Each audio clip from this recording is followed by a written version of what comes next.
নমস্কার নমস্কার নমস্কার। চলে এলাম আমি আপনাদের সাথে শেয়ার করতে জাম মাখার রেসিপিটা। তো ভিডিওটা দেখে নেওয়া যায়।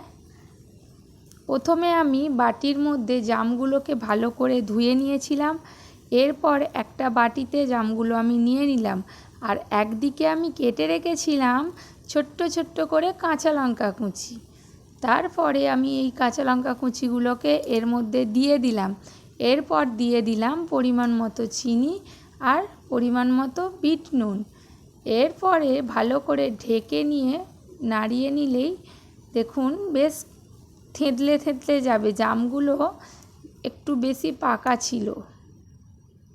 তো আমার এখানে জাম মাখা পুরো রেডি। তো কে কে খাবে অবশ্যই জানাবেন। এরকম জাম মাখা খেতে আমার তো ভীষণ ভালো লাগে। আপনাদের কার কার ভালো লাগে তা অবশ্যই জানাবেন।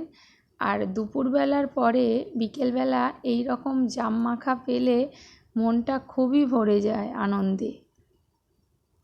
তো ভিডিওটি কেমন লাগলো তা অবশ্যই